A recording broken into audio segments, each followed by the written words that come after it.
You back in the first day where we met, the old swing, and you on the end of the last lesson, the sixth lesson. And what I'm most pleased about is from impact position through the rest of the swing.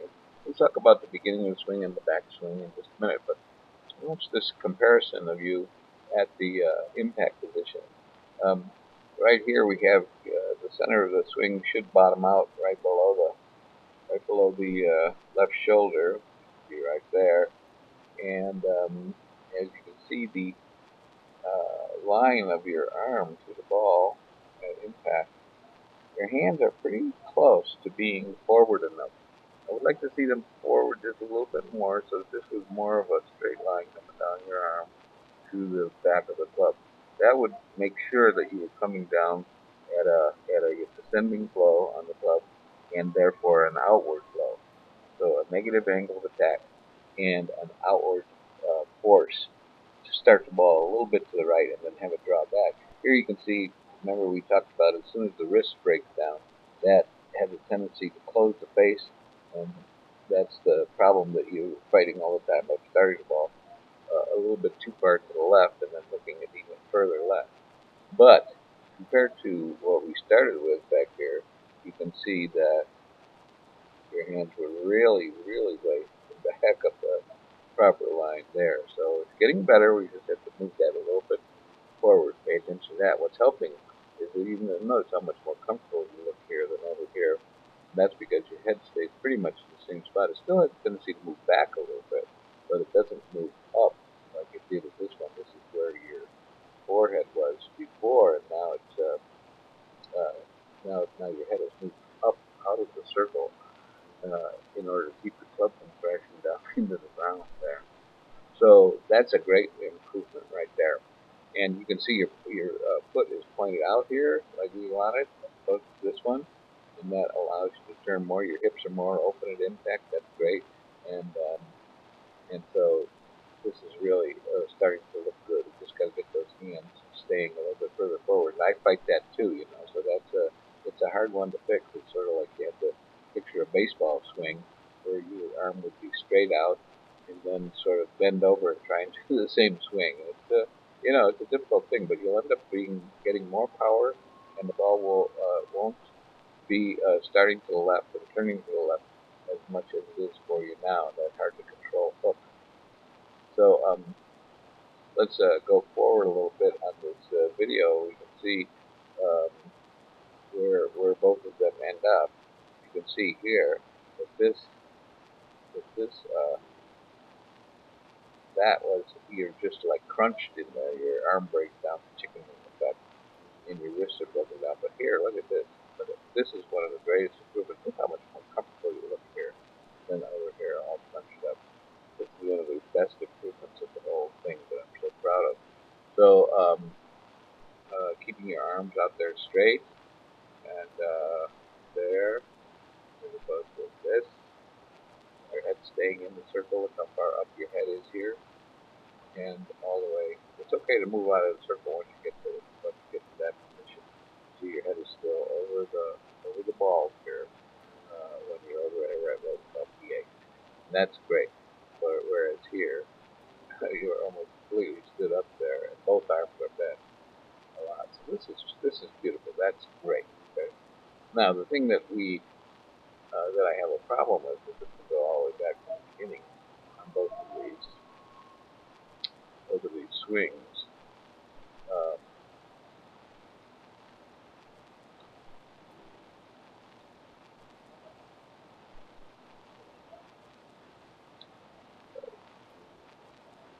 okay, so on the old swing, you have a tendency to see that right leg bending there and breaking down, and then a lot of overswinging. Now at least the overswinging improves a little bit here, but right in there you can see that right leg. See right in there where your hips go forward, and that right leg breaks down. That's still a problem. You're not swinging as far back as you used to, but your head is still migrating to the right. And now in the drill that I taught you, you actually fix that. But when you go into your real swing, it just comes right back again to what used to be. Not quite as bad, but not the way I'd like to see it. So we're going to take a look at let's open up something else here.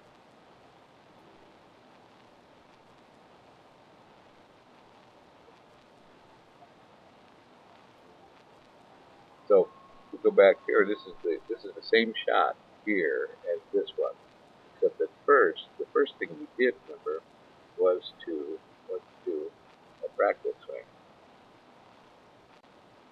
So with the practice swing, went just to the top there. Right? This is where it is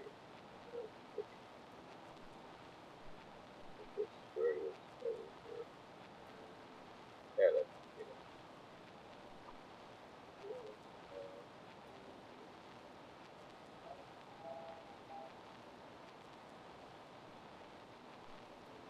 Right? So you see your head is still going back, even in the practice swing. But you get to this point, look at that right knee.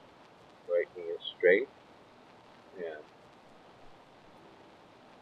right back down to the ball. So this, without the migration, without the lateral movement of the head, this is the kind of thing we want on backswing. So take it right to there, as opposed to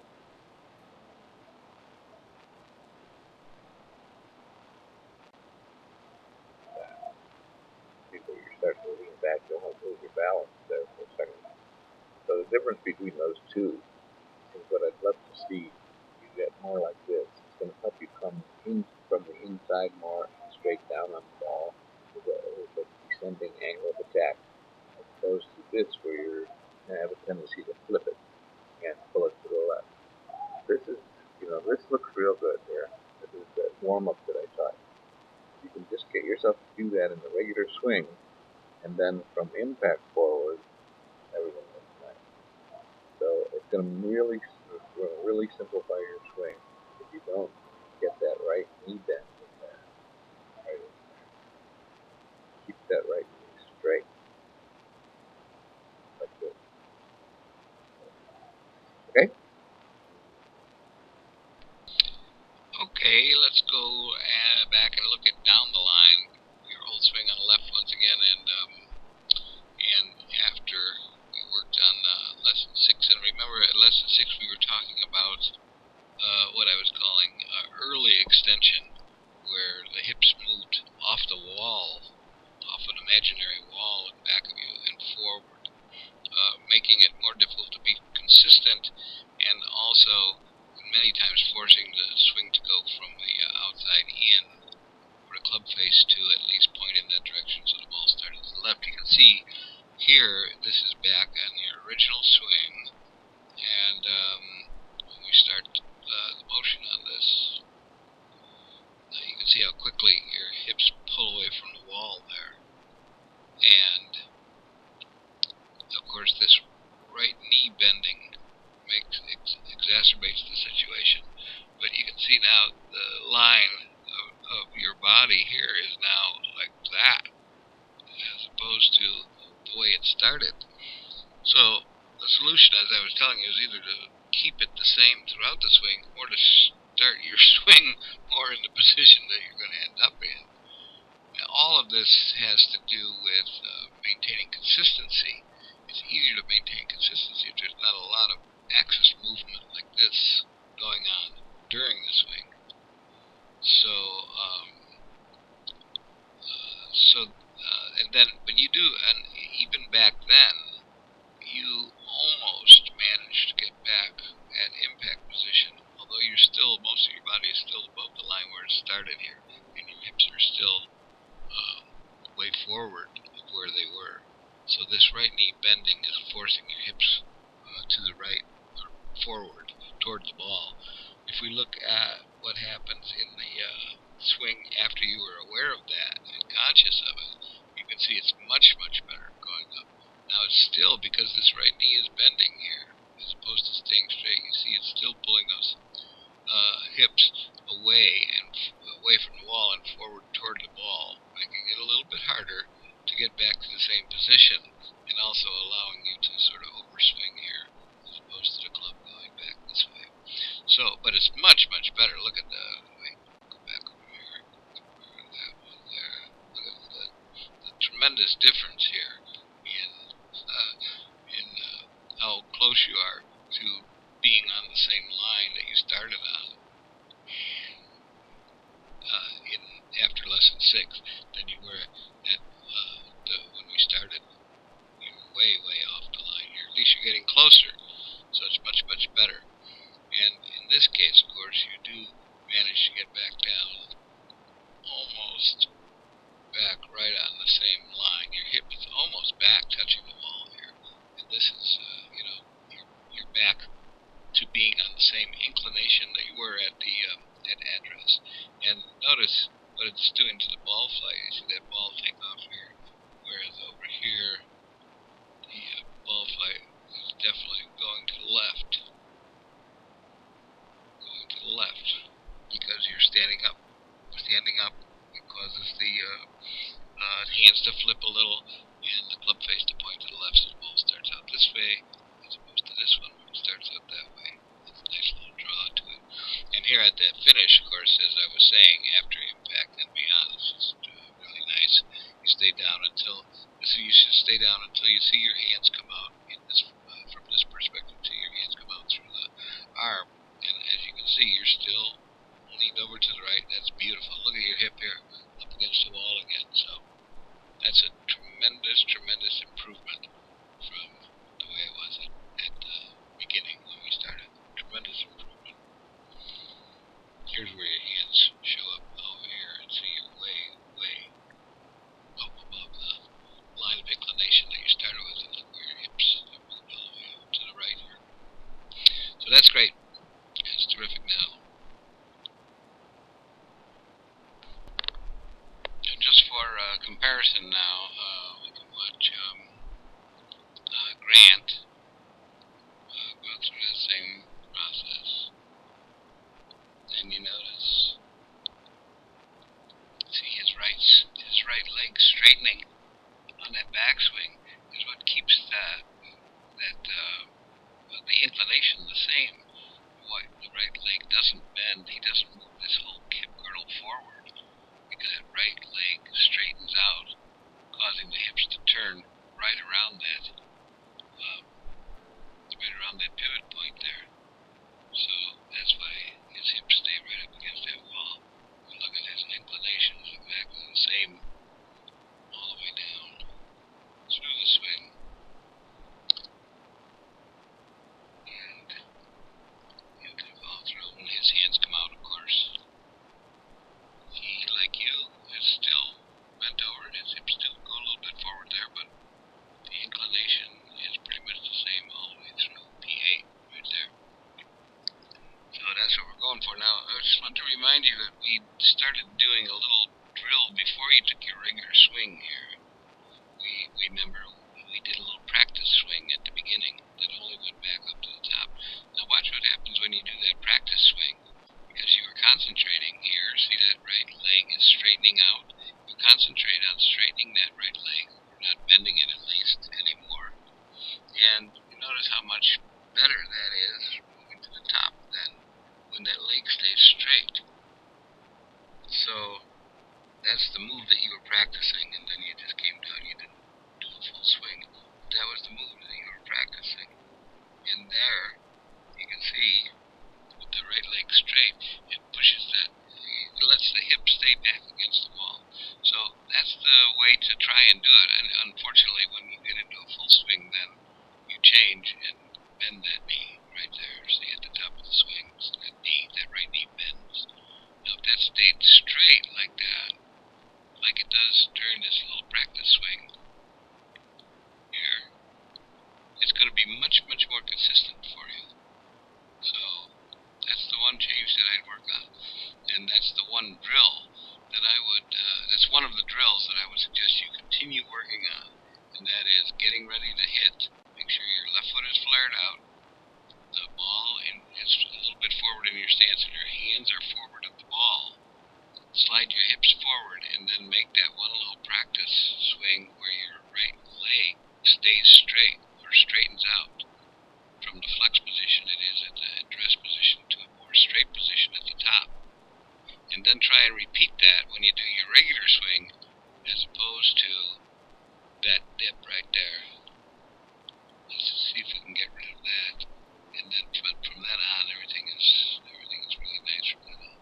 So that's one of the drills that I would suggest continuing to work on.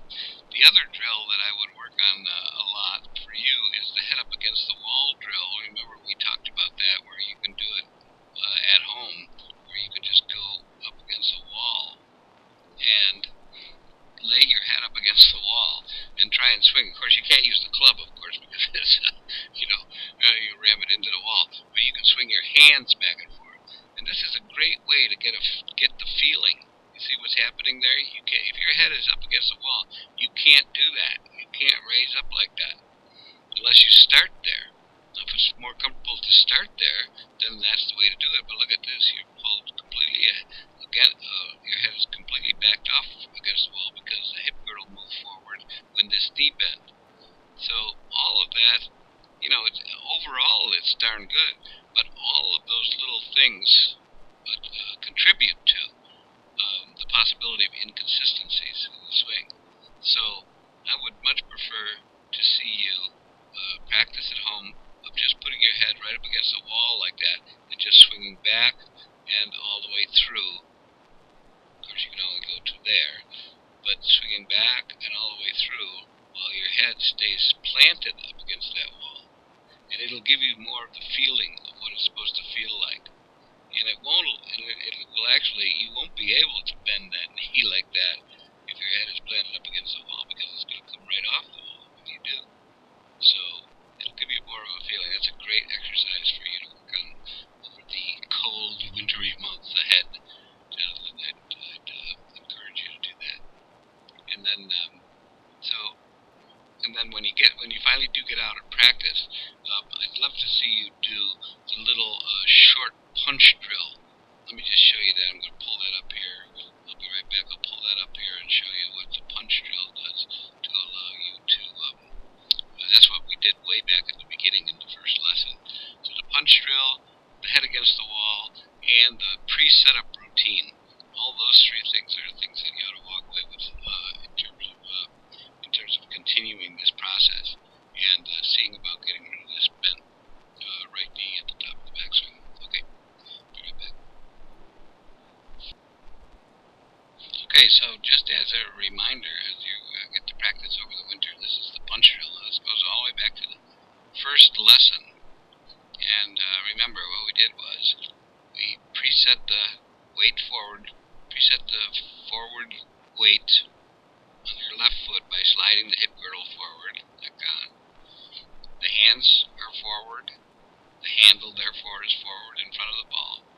And all we did was take a short little backswing here. Now notice the way your right knee is straightening. That's as far back as you go. And then down through impact. Look at that impact position. Look at that. That is like perfect. It's perfect. When you do it in a short little swing like that, look at that. That's absolutely perfect. And also the follow through. Perfect. Your head stays down. In fact, if we drew, let's go back to the beginning, draw a little circle around your head here. Let's see what this is. See, there's no lifting up there. Like on the other one, you could actually do this with your head against the wall. See that? Perfect. Perfect. So, I'm not saying that you have to stop your regular swing there, but this is a great, great exercise for you because it gives you the feeling of keeping everything steady and swinging around that center axis like that. Beautiful job there. So, that's what I'd like you to, those three things, those three drills, take you through the winter. And then if you do want to do any work during the winter inside, of course I can go over to Leonard's. And, they got a beautiful setup there with 2 cameras, instant playback, and and we can go over some of this stuff inside if you want. Costs a little bit extra, about $25 an hour more, but it's pretty cool. And so just let me know. And otherwise, hopefully we'll see you in the spring. Maybe you'll even be playing out at Lake Valley, and then we can work out there. That'd be nice. We're still playing out there. It's been beautiful the last few weeks. So I look forward to seeing you again, Jonathan. Thanks a lot. Let me know if you have any questions.